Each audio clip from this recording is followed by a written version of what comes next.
Alright, today I'm going to be looking at Prometheism by Jason Jorjani. This is a great book. We're going to be looking through questions of human nature, technology in its essence, the arc of history, Heidegger, lots of fun stuff, but unfortunately I can't really cover everything in the book. This is going to be a mostly philosophical overview of the worldview that Jorjani lays out. It's going to be a little bit rough, to say. And now, there's lots of other fun details that I won't be touching on here. He talks about American futurist architecture, he talks about Ridley Scott's films, quantum mechanics and time, he critiques Atlas Shrugged and Ayn Rand, he disproves Darwinism, basically. There's some really interesting stuff that I might want to cover in other videos. In fact, I almost certainly will cover them in other videos, but that's not the main purview here. I'm going to be getting to the philosophical overview of Prometheism. And, it's sort of hard to describe Prometheism on the face of it. What that means, it'll be revealed as time goes on. For now, I'll just say it's transhumanism, but probably not in the way you expect. It's pretty unique, so keep an open mind if that word makes your heart go pitter-patter. We're gonna see how it's different and what problems they're addressing, but let's get started. So a lot of people on the right wing, I find, tend to have a sort of adverse reaction to ideas of technological progress or the cultural effects of technology, etc., and certainly to the sort of person who tends to self-identify as a transhumanist, right? People tend to have a pretty negative outlook on how those people are, on the type of things those people will say. There's a negative association there. And that's probably why Ted Kaczynski's book, Industrial Society and Its Future, is so popular in reactionary circles for diagnosing technology, right? And I'm not knocking that book, it's great. A lot of the stuff that Kaczynski says in his book, interestingly, comes across in Jorjani's book as well, just with some notable changes in outlook, which is one of the big benefits of Jorjani's book. It does a really good job of encapsulating and explaining some of the ideas that are important for reactionary thought when it comes to technology, but need to be developed a little bit more. They need to fit in a bigger worldview, right? Lots of reactionaries almost avoid really interrogating questions of human nature and technology, as I mentioned previously, which is sort of a shame. As we'll get into later in the video, this is largely a reflection of the fact that most, but notably not all, people who have positive outlooks on technological progress and transhumanism, they're mostly simplistic, reductive materialists and physicalists. People who believe that all that exists is matter, and that's something that Jorjani critiques. He basically completely deracinates it in this book, which might be one of the best feelings of reading the book. It makes that naively materialist interpretation of technology pretty much unusable and really silly in comparison to the Heideggerian worldview that Jorjani lays out. So that's kind of an overview of the sort of questions that Prometheism is answering. It's answering questions about how humans relate with technology and one another, and how technology changes the way we relate with one another, and some of the deeper implications from those relationships that we can derive from that. And it ties really well back into the overall theory that I'm kind of developing here, or rather that I'm kind of explaining here. It's one of the best books for nailing out some of the aspects of how we should handle technology, right? And we'll see why that is in a sec. As I mentioned before, this is mainly going to be covering the philosophy behind Prometheism, right, as opposed to some of the more aesthetic or reified, concrete analyses that he makes in the book, which are still very interesting. But luckily, quite a bit of the philosophy of the book is in Chapter 1. It's pretty dense with Heideggerian thought, Heideggerian thinkers, right? He starts off talking about 5 important insights that he identifies in Heidegger's writings. Now, I'm going to list them off and then explain them afterwards, but in order they are that technology is ontologically prior to science, that humans are co-constitutive of technology, that technology has the capacity to assimilate, encompass, reorganize, and eclipse all that is seemingly natural. That's a quote from him. That technology is apocalyptic, and that the term apocalypse there really refers to a revelation. True to the original Greek meaning of the term apocalypse, actually means like an uncovering. Now, what do these mean? Some are easier to accept on the face of it than others, right? Some of them are maybe a little bit more out there for the people listening, but I'm going to explain them here. What does it mean for technology to be ontologically prior to science? Well, in some sense, this is obvious, right? Scientific reasoning relies on observation, right? And the instruments of observation, beyond just, the naked eye, are easily classed as technology, right? The microscope, telescope, seismograph, all this stuff. And furthermore, the extrapolation that the scientific method relies upon, stuff like p-values and statistical significance, regressors, all that jazz, they're all consequences of less concrete but equally technological constructs such as academe or robust statistical analysis suites, SPSS, stuff like that. Now, some might see instruments of observation like, as I mentioned, the microscope or seismograph as more akin to technology than SPSS or something like that. But this would be cutting the definition of technology short, I think, and this is a really important part of the book, an important idea throughout the book, I should say. In keeping with Marshall McLuhan, who is, one of, if not the most significant media theorists, technology is beyond stuff that just lights up. It's beyond stuff made out of semiconductors and metal. It's beyond all that stuff, all the superficial interpretations we have.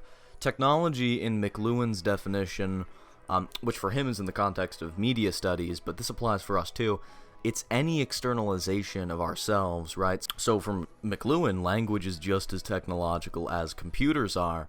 And this is kind of an important thing to touch on. It's an important thing to recognize for going through the book and understanding what's meant by technology and what's meant by the way people interact and react to technology, interact with and react to technology, right? So we can all see through those examples, right, that science is deeply predicated on technology in terms of practice, but Heidegger's not just claiming that technology is prior to science. In practice, he's claiming that it's ontologically prior to science, which means that the essence and orientation of science depends on the essence and orientation of technology. It's not just one relying on the function of another. It's the essence of one being embedded in the essence of another. That science relies on technology as a matter of existence, So this is sort of difficult to grok on the face of it, to get on the face of it, and to add my own interpretation to it. Think of how technology turns nature into what Heidegger calls a standing reserve. And for an example of what he means by a standing reserve, I mean, that's a neologism. It's not something we have in English. Take hydroelectric power, right? Heidegger gives this example and turns the natural beauty of the Rhine River into a source of electric power, and thereby social and economic power and all the stuff that comes from that. So this is a good example of what a standing reserve is. It's technology using human instruments to transform natural faculties, for example, the Rhine River, into things which conform to what we want and what we need, for example, energy or power. And it's obvious for energy and power. It's obvious for power generation.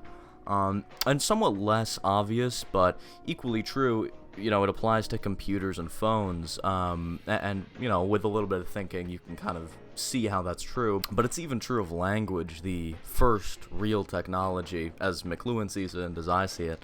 And without getting too deep into my theory and Eric Gantz's theory and the GA theory of the origin of language, this is a summary of Prometheism. I kind of got to stop myself from jumping off onto another train, but the conditions under which language could emerge require a human group that shares attention on a central object and transforms that attention into intention, right? The first word, something that takes this shared focus on a central object and transforms that focus into an intent, attention to intention.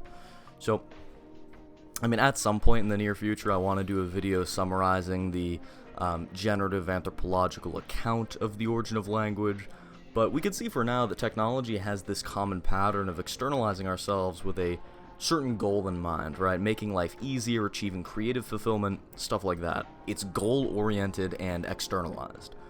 But what does science do except conform the inductive facts of nature, things which we can just collect and see in front of us, data, and using a certain method and philosophy and with some statistical or mathematical or inductive or logical backing, turn those sort of useless facts of nature into useful, nearly deductive statements on reality that we can use to make real further decisions.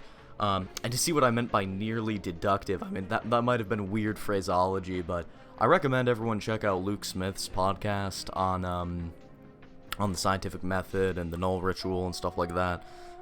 He actually has 2 of them. They're very good. I'll link those in a card. So here you can understand that what technology does and what science does are ontologically co-equal, right? They're both technological in what they do. They're both externalizing, using McLuhan's definition of technology, which is why Jorjani doesn't split these 2 concepts when he talks about them further. He just refers to them both under the header technoscience, right? Because, as we saw earlier, the stuff that science does for facts is what technology does for nature, in Heidegger's view, vis-a-vis, turning reality into a standing reserve, or turning nature into a standing reserve. Just like the Rhine River can kind of exist naturally, independent of any manipulation, at least to an extent, and so can raw data exist naturally without any observation. We can't turn raw data into useless conclusions or useful applications or even useful results without applying some sort of criteria, some sort of a method to that data to get predictable results out of it. And technology does the same thing with nature and turning it into a standing reserve of power or whatever else it's pursuing. At least that's how I understand this. I mean, I think that's a pretty intuitive explanation, but now let's move on to the second Heideggerian claim that Jorjani is espousing here, which is that humans are co-constitutive of technology, that we create technology and that technology creates us is what that means, although perhaps not in that order, actually. And this is a point of similarity between Jorjani's Heideggerian thought and Ted Kaczynski, right? So you can take, as Ted Kaczynski does, the example of the automobile, right? When the car was first invented and was being adopted, it was pretty obviously just a direct improvement over a horse or other prior methods of travel. So with enough money, a car was a quality of life improvement. It made sense to buy it. It was just better. But as time pushed on, things changed. Highways got built. People started moving around a lot more for work. Suburbs began to distinguish themselves more concretely from cities. And in this social circumstance, which is the one we live in today, a car is basically necessary for everybody. It's, what began as just an obvious quality of life improvement is now a necessity for industrial life, which is an example of a co-constitutive relationship. We make the car, and then afterwards the car kind of makes us. And similarly, Jorjani argues, although without the negative ethical associations that Kaczynski has in there, he argues that humans are co-constitutive of technology itself in a really deep way. And again, I kind of have to fight my instincts here to lead this into a tangent talking about generative anthropology and how language began and yada yada, but for now, let's take a look at some of the fundamental properties of humanity and see how they are the sorts of co-constitutive technologies that Jorjani is referring to, right? Some of the first things, the first aspects that divide humanity from pre-human or proto-human primate creatures, right? And evolutionary anthropologists have lots of criteria for humanity, some more subjective, like human culture, and some much more objective, like the capacity to learn by mimicking other humans, which is called mimesis. And both of these 2 examples, culture and mimesis, they're very clearly forms of externalization. And they fit McLuhan's definition of technology, which is what I'm going with here, any externalization. Both of these are that. It's just important to kind of get how technology works in McLuhan's frame, and therefore in my interpretation of Jorjani's, right? But the aspect of humanity between those 2, somewhat quantitative, somewhat metric, somewhat analyzable, and somewhat qualitative, somewhere between culture and mimesis, it's human language, right? Which again, McLuhan proposed as the first technology. It's somewhere between mimesis and culture in that language is created by mimesis and culture is created by language. That's not hard to accept, but in the same way, the way that mimesis is really easy to observe and culture is basically impossible to quantify, language is kind of in the middle there. And yeah, these do all fit the definition of a technology. These are all forms of externalization, externalizations of ourselves, right? And, not just mimesis and language and culture, but all of the other things that could be proposed as dividing proto-humans from human humans, right? And this is what it's meant by saying that they're co-constitutive. This is how they're co-constitutive. We make them, in some sense, but they form us as well. And that's what the Heideggerian philosopher Bernhard Stiegler means when he says that prosthetic is existentially constitutive of being human, that being human and putting yourself outside of yourself or ahead of yourself, those are just intrinsic parts of being human. If we came across, this is a good example I like to give, if we came across a gorilla that could perfectly, he understood pointing, he could use human language, he could assimilate and use human language, he could enmesh himself in a human culture as a product of having that internal language. And then we came across a human, an anatomically modern human, but without any capacity for speech, without any capacity for mimesis, so we couldn't learn any human cultural activities independent of speech, without any capacity to enmesh in human culture at all. Which of these would seem more human? And the answer is not really immediately clear. I mean, we don't really have any examples of humans that don't have any capacity for language or any capacity for mimesis, so it's hard to tell, but I think an anatomically primitive, gorilla-formed primate who is able to fully enmesh themselves in those human capacities, mimesis and language and stuff, would seem a lot more human than an anatomically modern human who couldn't do any of that, right? And certainly in terms of functionality and essence, they would be much more human, the gorilla, than the anatomically modern human who's not able to vibe with what humans do practically and functionally, right? That's one example that I give of why the prosthetic is existentially constitutive of being human. Those aspects, which are prosthetic, they're prostheses. I mean, mimesis, which is mimicking another person, you're literally putting yourself outside of yourself it's a form of empathy, right? In fact, the guy who was really looking at mimesis as a human cultural and anthropological element, René Girard, he saw empathy as just another reflection of this deeper mimesis. So that kind of putting yourself outside of yourself, literally externalization, again, that's what that means. That's pretty deeply constitutive of human existence, and Stiegler argues it's existentially constitutive of human existence, which not only does basically every religion worth caring about profess, but even for people who have a totally liberal, totally enlightened rejection of religion, even people like that who accept evolutionary anthropology, they have to accept this as well. So there's no getting away from it that human existence is inherently outside of ourselves to an extent, to a very deep ontological extent. So I've covered that enough. Let's move on to the assertion that technology has the capacity to assimilate, encompass, reorganize, and eclipse all that is seemingly natural. What does this actually mean? Well, Heidegger talks quite a bit about the age of the world picture, which is the technological era that began with broadcast television and is surviving today in the form of social media, news media, and, to paraphrase Adam Katz, the meta-media of computation itself. Essentially, the age of the world picture is when technologies bring reality to us, right, instead of us having to come to them. Something which Jorjani phrases as annihilating distance itself and compromising the idea of nearness. Clearly, these are technologies which reorganize lots of what's seemingly natural, right? Social media, it reorganizes lots of what we would have without social media. Same for news media, same for computation in general. But can we really justify saying that they assimilate, encompass, and eclipse the stuff that's seemingly natural? That's a more difficult claim to make, but I'd argue that they do. And this brings us to one of the most enjoyable parts of Heideggerian philosophy, that is the analysis of what he calls das Mann in the age of the world picture, right? Das Mann, it's German for the one, or the mass man is a good term for it, a sense-by-sense translation, or the they, that's another translation that works, but I like to go with the one.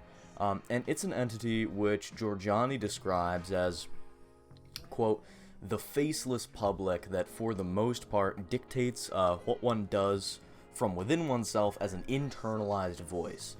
They say that one ought to do or not do such and such, right? That's an example.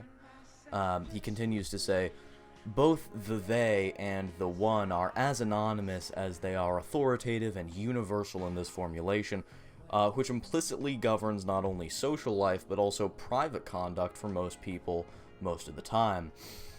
And, you know, the similarities between Das Man, the way that you could reify Das Man into cancel culture, it's pretty strong. I'm almost certain that I'm going to make a video about that at some point, but for now, let's analyze that example of cancel culture, right? Cancel culture, it's a manifestation of that faceless public, albeit a public clearly manipulated, transformed, and presented at the behest of, you know, Leviathan power structures. But anyway, moving on. That faceless public, which regulates discursive thought with the direct stated intent to impress moral imperatives and commands upon people's individual lives separate from wherever cancel culture is the most public, like Twitter, right? It's meant to use technologies like Twitter and the discursive spaces that they generate, you know, the social spaces that come about as the result of a Twitter or a Facebook or a YouTube, and take these technologies as a jumping off point to generate this internal voice, this faceless public, the mass man, which will not only emit moral commands and imperatives from within that technology, using that technology, but also in emitting those commands, impress moral character upon people who are listening, upon the people for whom that voice is internalized, the people who are the objects of cancel culture. Who is the subject? Well, that's difficult to say, but this is one case of technology assimilating, encompassing, reorganizing, and eclipsing certain ethical states, ones that give off an air of dissent, might be a good way to phrase it. But how could this encompassing extend beyond ethical states into facts of reality, right? I mean, maybe we can all agree that cancel culture and things like it are assimilating, encompassing, and eclipsing, you know, moral states that they seek to overturn, sometimes hypothetical or imagined moral states, but can we really say that they do the same for reality itself? Could, you know, with enough power, feasibly technology enable power structures to fundamentally transform the faceless public's supposed beliefs, right, and thereby transform what average consumers, who are, you know, the objects of that mass man, transform what they believe, transform what the average person believes by transforming this created man, the Das Man, right, modifying it directly. With enough power, could a small set of online technologies and authorities convince 70% of America that to demand election security and integrity is actually a dangerous anti-democratic conspiracy theory, right? Could that shift in the public perception shift an entire election? And now it begins to become obvious how technology enables us to assimilate, encompass, reorganize, and eclipse all that is seemingly natural, right? To the average consumer, it does not matter how many instances of election fraud there were in the 2020 election. The suggestion of verifying integrity itself repels them, right? It makes them afraid. What's natural, right? The natural instinct in any prior case has been eclipsed by something contrived, something fabricated, enabled by the social power of technology. So I think Heidegger is correct to say that there is this potential. Jorjani's interpretation of Heidegger, it's correct, it's faithful. This is totally something we see going on, and perhaps it's something we saw presently, but without the capacity that technology gives us through the age of the world picture to bring reality to ourselves, to abolish nearness and distance, you could say, without that, how could these power structures generate and then project out these, you know, grander worldviews, these grander conclusions that you're supposed to draw on your own, the impressions that are supposed to be made upon you, like that verifying election integrity is, you know, conspiratorial or something like that. Well, without the age of the world picture, prior to the age of the world picture, that would be quite a difficult thing to do. So we see what Heidegger means here with that example of cancel culture, and furthermore, the regulatory power of these technologies when seized by current power structures, right? Now, I'm going to handle the last two claims in tandem, right?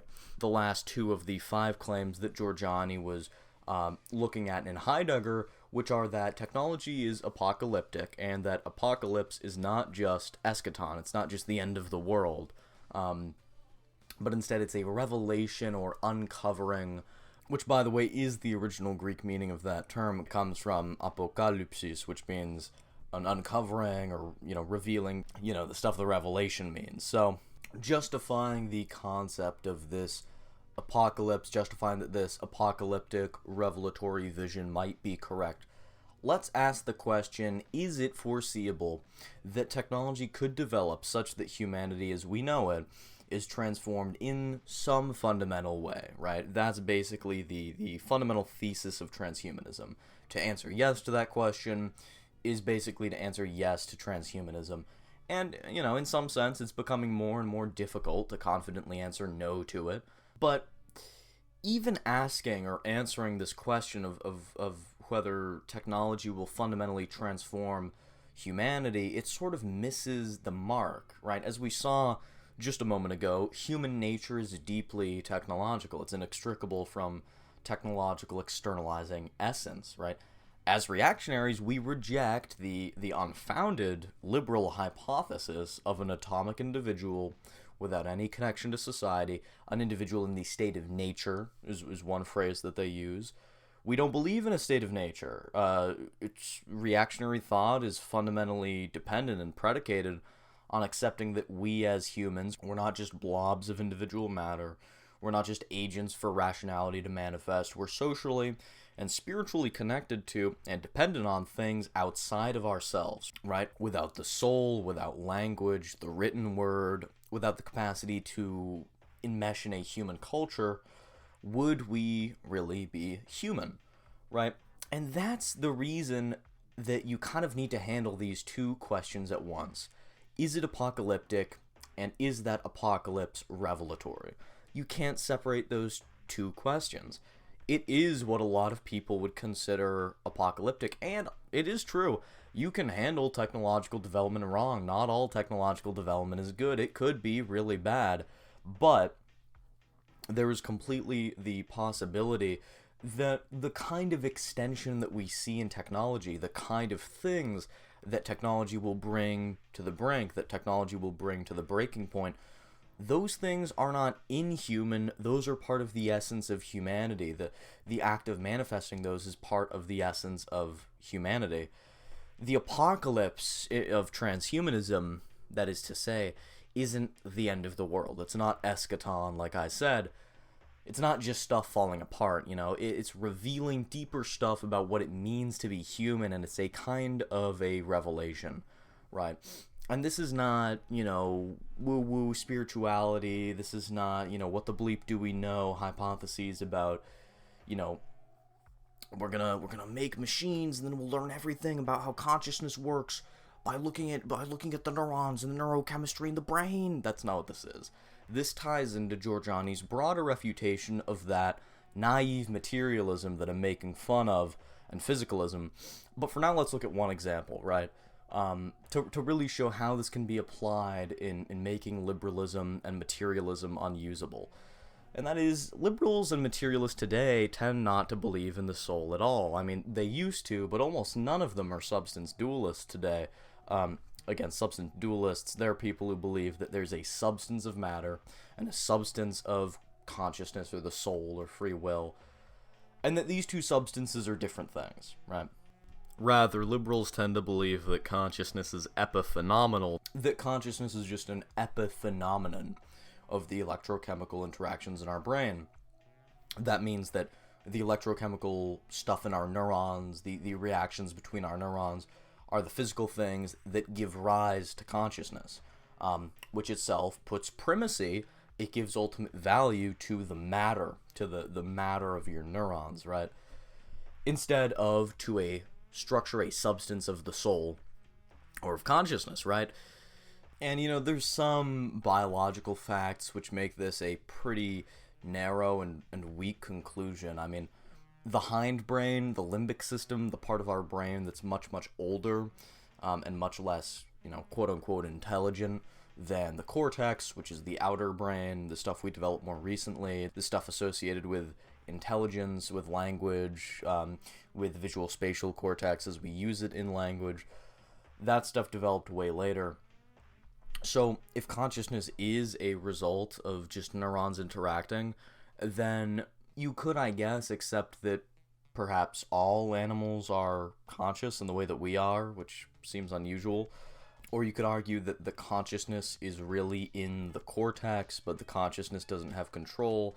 Either way, you basically need to admit determinism, which if you read the book, you'll see leads you into a whole other set of issues. Denying free will leads you into a set of impossibilities in physics and in more that Jorjani shows, these issues, you can't get out of them. It's infeasible to be a determinist. And I am going to do a book review on The Irreducible Mind by Ed Kelly. That book handles epiphenomenalism, all this stuff in more detail, more in particular. It's a pretty long book, so don't expect that anytime soon. But we will be BTFOing physicalists and materialists in another way when it comes to consciousness soon. Bated breath, okay? Bated breath.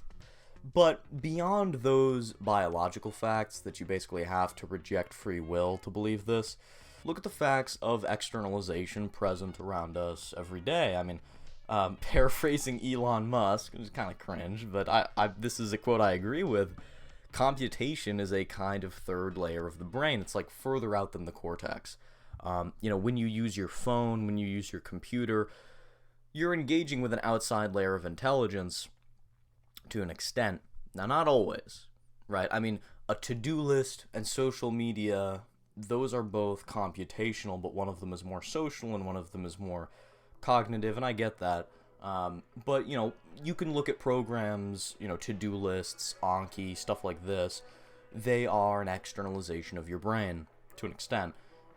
But yeah, to bring us back, the fact that we have this technology that's externalizing our brains constantly, that's making us more and more technological in the way we compute and the way we give away, the way we delegate computation, it's going to make us have to face at one point that our computation and our thinking, there's two different things going on there. When we externalize our computation, we don't really externalize our thinking. You can't get any closer to consciousness by externalizing the brain, but you can get awful close to what the brain does by externalizing the brain. That is to say, the fact that these technologies are coming out more and more rapidly and are being used at a greater rate continuously, which allow us to put our computation outside of ourselves. Things like memory, things like mathematics, even some more advanced things like, handling language on a large scale. Those things are being externalized to technology, to machines, but as this process continues, so far our consciousness, which for liberals, for epiphenomenalists, supposedly emerges out of the interactions between the neurons in our brain and between the cognitive structures in our brain too, because the brain's not just neurons, it's also neurotransmitters, etc., that the material computational structure of our brain is what gives rise to consciousness, becomes less and less viable as our computation continues to extend further and further, yet our consciousness doesn't. It becomes harder and harder to accept that, why is our consciousness not adjusting to this new computation if computation is what really gives rise to consciousness? So that's one example I really like of how that apocalypse, of how, because a lot of people think of the degree of technology you would need to be externalizing the brain so much that the physical structure doesn't matter. And a lot of people would think of that in a pretty negative light. It would seem sort of dystopian, but this sort of shows how that quote-unquote apocalypse, it's really an apocalypsis, it's really an uncovering or a revelation. It reveals deeper things about humanity, right? It means you kind of have to accept that there's something more persistent than just the material structure of our brains present in our internal process, in our consciousness, in our self-reflection, right? In this case, that deeper thing being revealed about humanity is the soul external to the human body. I mean, I guess maybe someone could argue that everyone shares the same consciousness. That'd be a way to get out of this. Interesting argument. I'm not going to address that here because I don't think anyone actually makes that point. So we're going to be pushing through to talking about shame and pride. We just went through Heidegger's 5 main insights for this book, and there's a lot to them. We went through, quite a bit, a lot of controversial stuff there.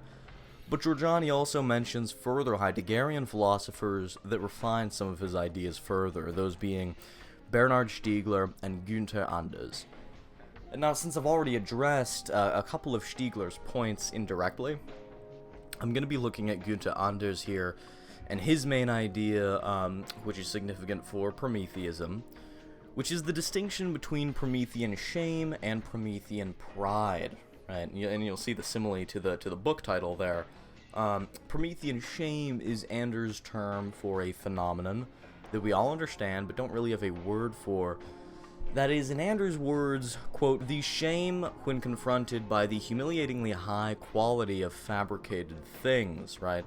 It's also associated with the belief that humanity was not created, but emerged stochastically and randomly through an organic process, and therefore that our fabricated technologies are perfect in comparison to us.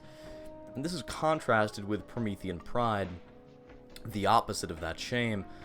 And for an example, Jorjani gives the instance of how people tended to react to technologies for fabrication and for manufacturing, like in the instance of automatically producing cars, for instance.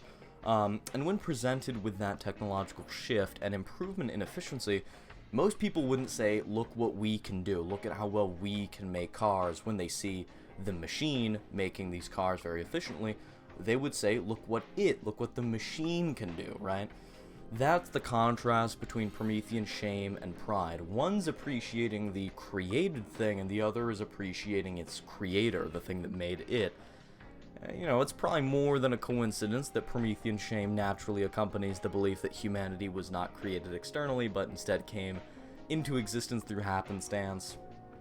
This might kind of give us a way to explain why people who are really naive materialists, who are really all in on the physicalism train, tend to think that future technologies, future developments like strong AI, will bring humans to the point of being completely instrumental, right? And there's something to be said for that, but that really only naturally accompanies a lack of belief in the soul or free will, and that's probably a source of a lot of the shame that we see today, a lot of the Promethean shame around technology, the idea that these fabricated things are perfect compared to, us.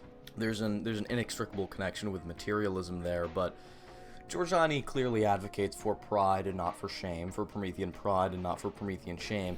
After all, absent liberalism, we accept humanity as existentially constituted and created by external forces, not internal ones, and in this light it's irrational and naive to say that our creations are so separate from us that they warrant shame, or they warrant comparison even. The kind of comparison you'd need to say we are organic and inferior to the inorganic and designed and perfect, right? So that's Promethean pride and shame. That's what Jorjani thinks about it. Shame, not only is it pragmatically inadvisable, but it's not even philosophically reasonable. It's irrational. Now that we've handled the most important Heideggerian thought behind Prometheism, and this should give a good idea of what Prometheism is and how its transhumanism is different from the naive physicalist worldview that, Davos globalist types hold, we've handled that, and really this is just another reflection of the fundamental thing that divides reactionaries from liberals as far as I see it, which is belief in things other than physical matter, rejecting reductive materialism. That's the big dividing line that I see. And Jorjani actually explains the history of transhumanism, and that early on this reductive materialism, the thing that's really opposed to reactionary thought, wasn't anywhere to be found. It developed out of the big cultural shift that occurred alongside the development of the cathedral between the 40s and the 80s. That is to say, until well after a lot of the ideas of transhumanism began to be explained and popularized and discovered and explored, the people who called themselves transhumanists, or would end up sowing the seeds for transhumanist ideology and philosophy, those people were not reductive materialists. Those people were not opposed to the reactionary worldview in that sense. And, he gives two really good examples of this, Jorjani. Take, for example, John von Neumann, right? Von Neumann is best known for being one of the most influential physicists and mathematicians, but he's also the first person to use the term singularity in reference to technology. The singularity being the point at which technologies develop too quickly for prediction and extrapolation. I guess if you were to track technological development as an exponential curve, the singularity would be the point where it shifts from horizontal to vertical, basically, and it spikes upwards. However, von Neumann, one of the earliest believers in this kind of technological progress, he was not a reductive materialist. In Jorjani's words, von Neumann was one of the strongest advocates of an interpretation of quantum theory that regarded consciousness as essential to physical processes and therefore fundamental to the cosmos. This means that the reductively materialistic transhumanists and advocates of the singularity in our time are deviating from the original conception of singularity, end quote. And this all ties back into the fact that to believe in this naive form of transhumanism, you have to be a liberal, and liberals cannot correctly justify transhumanism beyond a vague feeling, and their repulsion for culture, for consistent and strong folkways, for all that good stuff.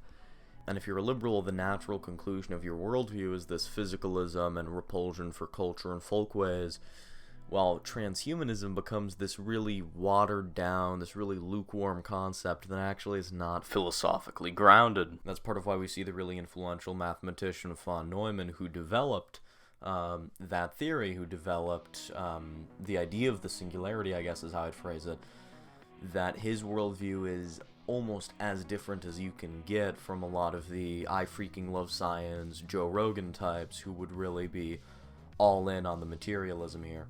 But von Neumann was not alone in this. One of, if not the earliest transhumanist groups, the Russian cosmists, they're kind of alongside him. That group had some really interesting guys in it, including a Soviet positive eugenicist and rocket engineer, who inspired Wernher von Braun and the Soviet cosmonaut program. His name is Konstantin Tsiolkovsky.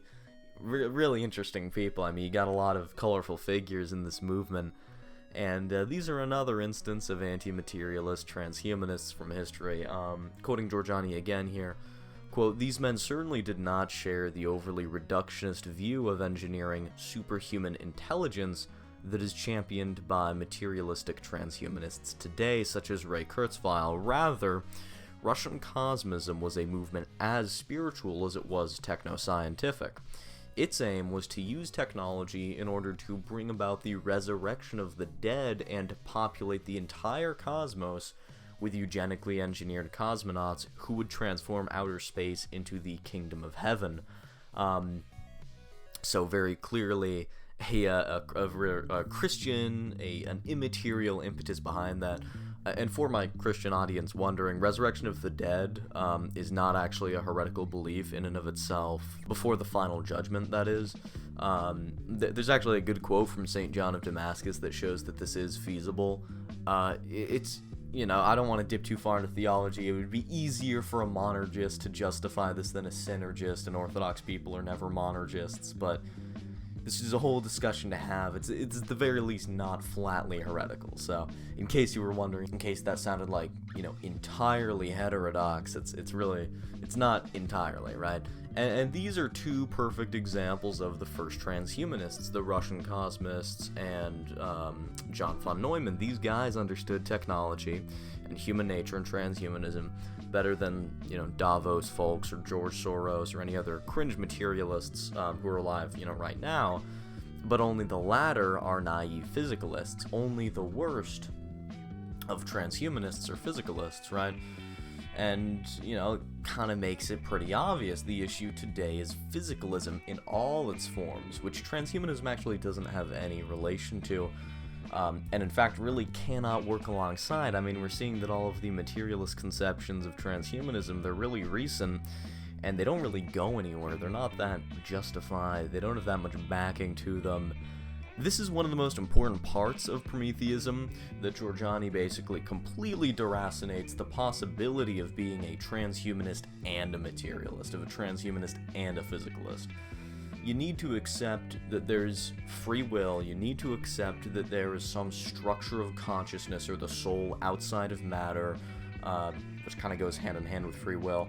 You need to accept quite a few things that just don't jive with the people who have simplistic, knee-jerk versions of transhumanism that haven't really been thought through.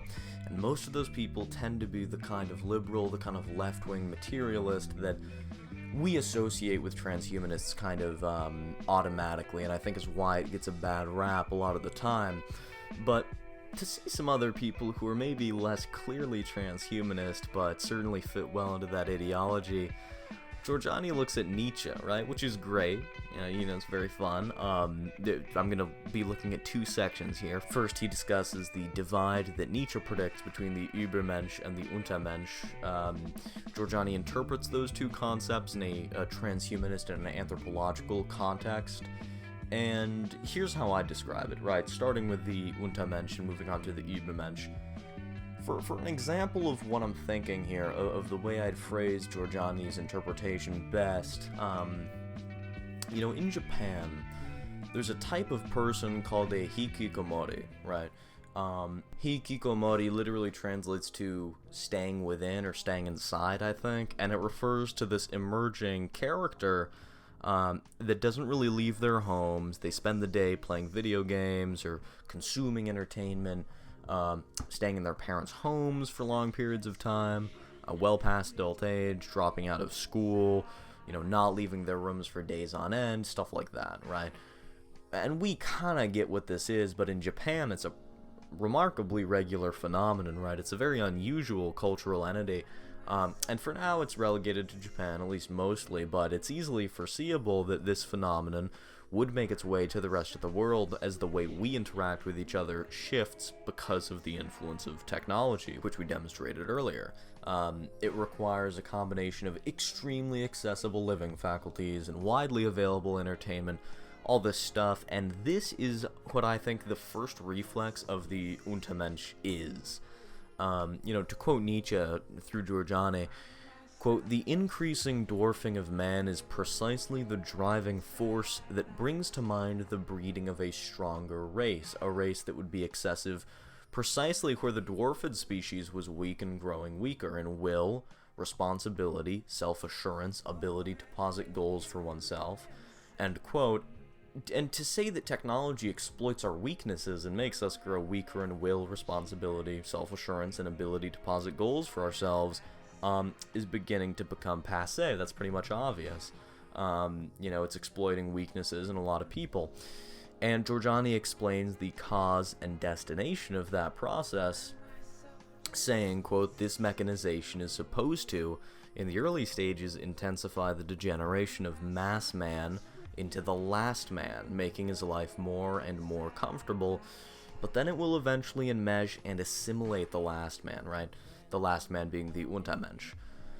But the story does not end here. It doesn't end at, these people who don't jive well with the new technology, who will likely constitute the vast majority as we move forward. It doesn't end at these people who are enveloped in and can't escape from the vices and the weaker and the less productive creative parts of technology. Instead, Nietzsche argues that terribleness is a part of greatness.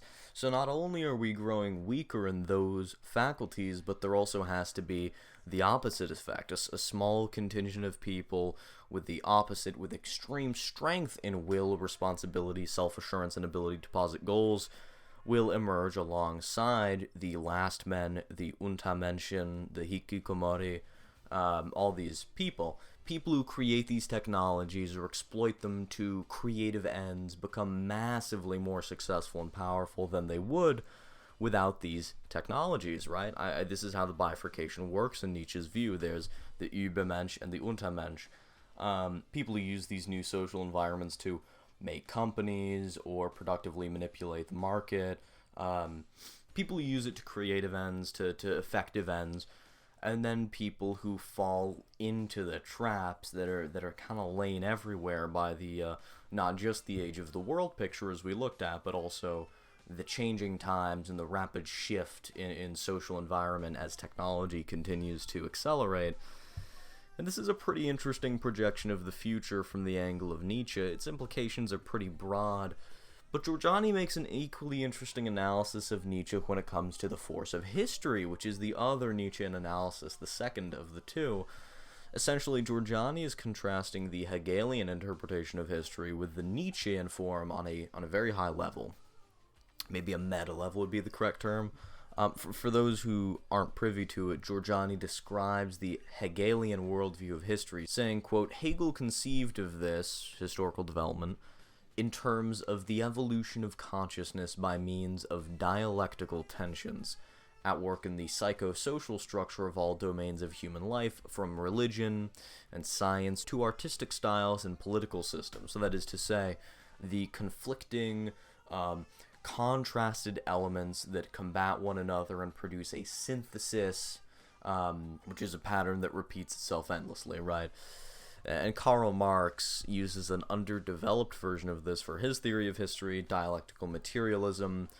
Done a video on that in the past, I'll link it in a card, but both of these theories have an addition. They believe that there will come a point as a consequence of these dialectical tensions and resolutions where the whole system of dialectical tension and resolution ends. There's a utopian end of history, right?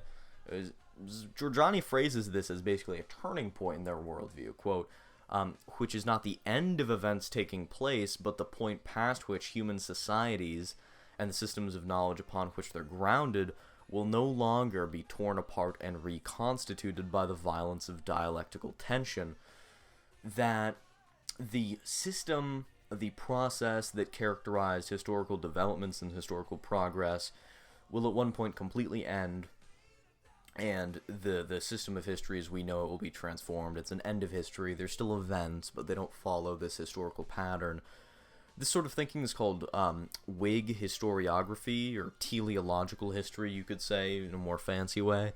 Whig historiography is basically a pejorative in a lot of circles. But can we justify that this utopia actually exists, that there will be a point where history stops being constituted by a conflict? Jorjani does not think so, at least not in a simplistic, Whiggish sense, saying, quote, the robotics revolution and a number of related imminent technological developments promise to end economic and class relations as we've known them, but without necessarily leading to the egalitarian utopia of Marxists or even the supremely rational future society that all Hegelians project. This makes sense. Human development being pushed to a speed where future events can no longer be extrapolated from past events would be a radical turning point for human history.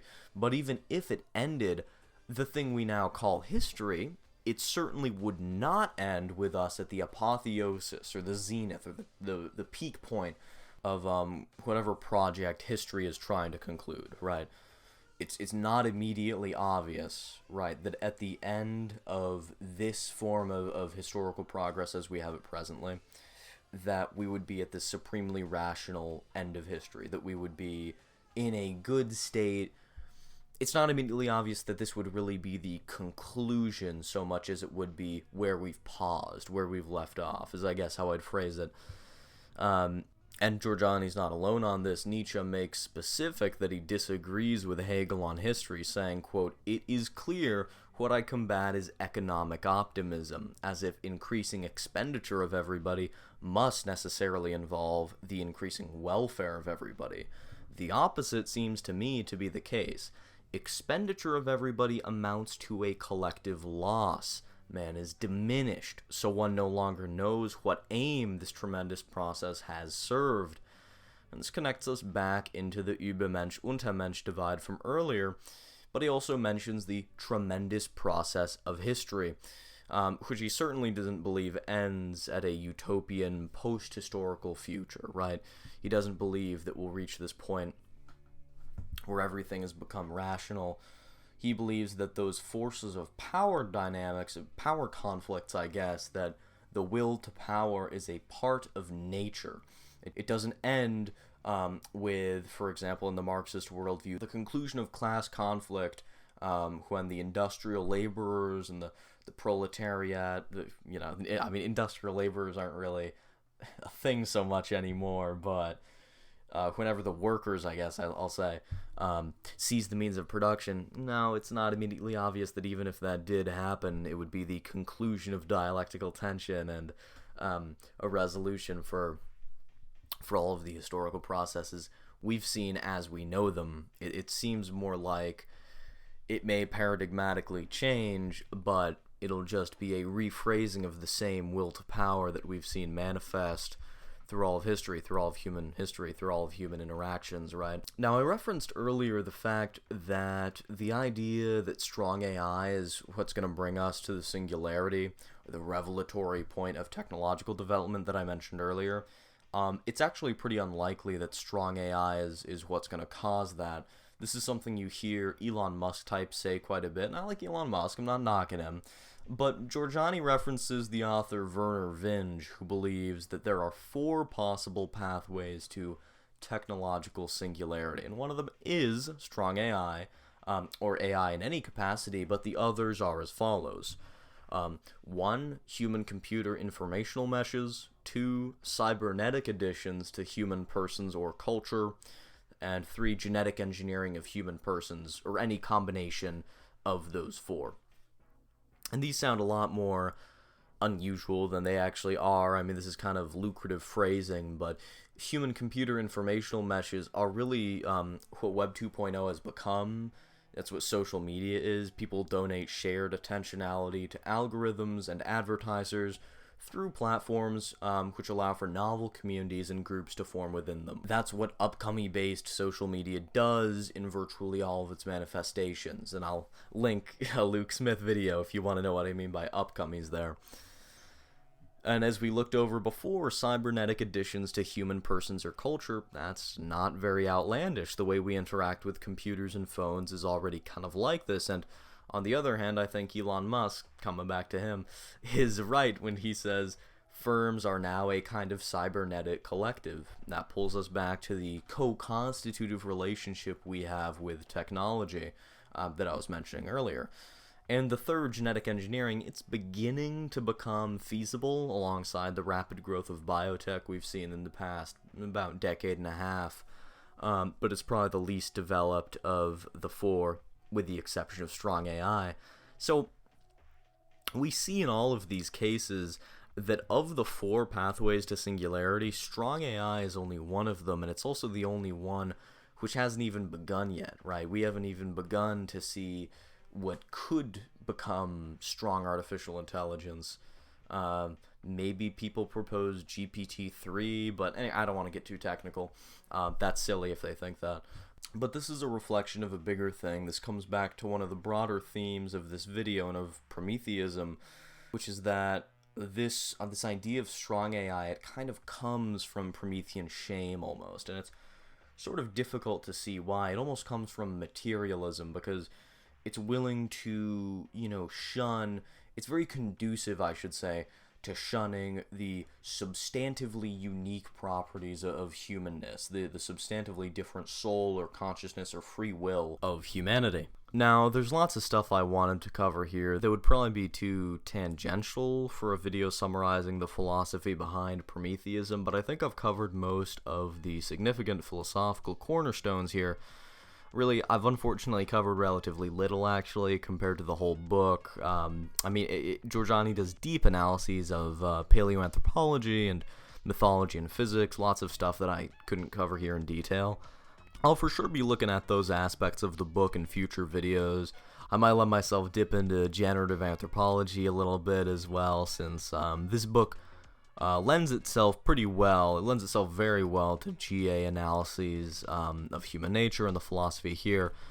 I have also been reading Jorjani's newest book, Faustian Futurist, for a while. It's excellent. I don't want to cover it in too much detail here. I don't want to say too much about it, since I'm definitely planning on reviewing it sometime in the near future, but it's great, and I'm looking forward to that review of that book. It's a great book. Definitely pick it up if you'd like to read the sort of thing that it is. Anyway, cheers, everybody.